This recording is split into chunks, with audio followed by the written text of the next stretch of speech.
Gowri's cook ട്യൂബിലേക്ക് എല്ലാവർക്കും സ്വാഗതം. ഇന്ന് നമുക്ക് നെയ്മീൻ കറി ഉണ്ടാക്കാം. പച്ചത്തേങ്ങയൊക്കെ അരച്ചിട്ട് കുറിയ ചാറോട് കൂടിയ ടേസ്റ്റുള്ളൊരു കറിയായത്. മീനിൻ്റെ പകുതിയെ കറി വെക്കാൻ എടുക്കുന്നുള്ളൂ. നല്ലപോലെ കഴുകിയ ശേഷം കുറച്ച് കഷ്ണങ്ങളും തലയും കൂടെ ചേർത്തിട്ടാണ് കറി വെക്കുന്നത്. ഇതിലേക്ക് അരച്ച് ചേർക്കുന്നതിന് വേണ്ടി ചെറിയൊരു തേങ്ങയുടെ പകുതി എടുത്തിട്ടുണ്ട്. 3/4 ടേബിൾ സ്പൂൺ കഴുകി ഉണങ്ങിയ മല്ലി, 2 ടേബിൾ സ്പൂൺ കാശ്മീരി മുളക് പൊടി, 1/4 ടീസ്പൂൺ ഉലുവ പൊടിച്ചത്, 1/2 ടീസ്പൂൺ മഞ്ഞൾപ്പൊടി, 7-8 ചെറിയ ഉള്ളി, അരയ്ക്കാൻ ആവശ്യത്തിനുള്ള വെള്ളം, 1/4 ടീസ്പൂൺ പെരിഞ്ജീരകം കൂടെ ചേർത്തിട്ട് നല്ലപോലെ അരച്ചെടുക്കണം. അതിനുശേഷം നമ്മൾ ഇതിലേക്ക് ചേർക്കുന്നതിന് വേണ്ടി 2 ടൊമാറ്റോ, 3 ചെറിയ ഉള്ളി, 3 പച്ചമുളക്, 1 കഷ്ണം ഇഞ്ചി. ഇതിൻ്റെ പകുതി ഇപ്പോൾ എടുക്കുന്നുള്ളൂ. ഇതും കൂടെ ഒന്ന് മുറിച്ചെടുക്കാം.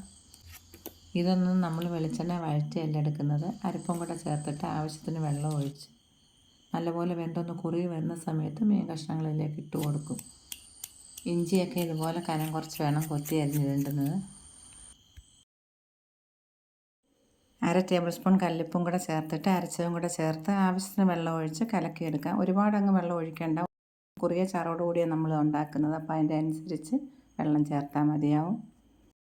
കുതിർത്ത് വെച്ചിരിക്കുന്ന കുടംപുളിയും കൂടെ ചേർക്കാം. അത് നല്ല പുളി ഉള്ളതുകൊണ്ട് കുറച്ച് ചേർത്താൽ മതി. വെള്ളം വേണമെന്നുണ്ടെങ്കിൽ പിന്നീട് ചേർക്കാം. ഈ കഷ്ണങ്ങളൊക്കെ നല്ലപോലെ ഒന്ന് വെന്ത് കുറുകി വരുന്ന സമയത്ത് നമുക്ക് ഈ മീൻ കഷ്ണങ്ങൾ ഇട്ട് കൊടുക്കാം. നെയ്മീൻ്റെ തലയുണ്ടെങ്കിൽ കളയരുത്. കറി വയ്ക്കുന്ന കൂട്ടത്തിൽ ഇതുപോലെ ചേർത്താൽ മതി. കഷ്ണങ്ങൾ ഇട്ടിട്ട് ഇതുപോലെ ഒന്ന് തിളച്ചിട്ട് വേണം അടച്ച് വെക്കേണ്ടുന്നത്. പിന്നെ നമുക്കിത് അടച്ച് വയ്ക്കാം.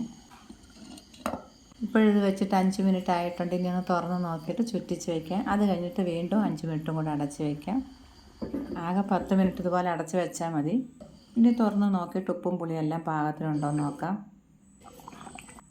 എരിവും പുളിയൊക്കെ കൂടുതലായിട്ട് വേണമെന്നുള്ളവർക്ക് വീണ്ടും ചേർക്കാം. ഇതിപ്പോൾ എല്ലാം കറക്റ്റായിട്ടുണ്ട്.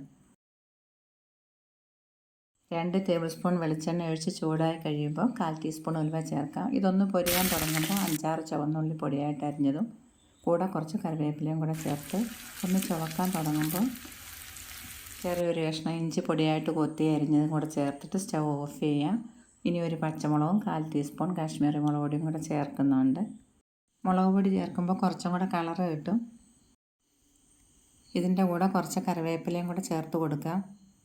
മാംസമുള്ള മീനൊക്കെ കറി വെച്ചാൽ പ്രത്യേകിച്ച് 4-5 മണിക്കൂർ കഴിഞ്ഞിട്ട് കഴിക്കുമ്പോഴാണ് ഉപ്പും പുളി എരിവൊക്കെ നന്നായിട്ട് പിടിക്കുന്നത്. ഇത് നല്ല കട്ടി ചാറോട് കൂടിയ ടേസ്റ്റായിട്ടുള്ള മീൻ കറിയെ ചപ്പാത്തിയുടെയും നാനിൻ്റെയൊക്കെ കൂടെ കഴിക്കാം. നിങ്ങൾ ഇതുപോലെ ഒന്ന് ട്രൈ ചെയ്ത് നോക്കിയിട്ട് അഭിപ്രായങ്ങളൊക്കെ പറയണം. വീണ്ടും കാണാം. Thank you.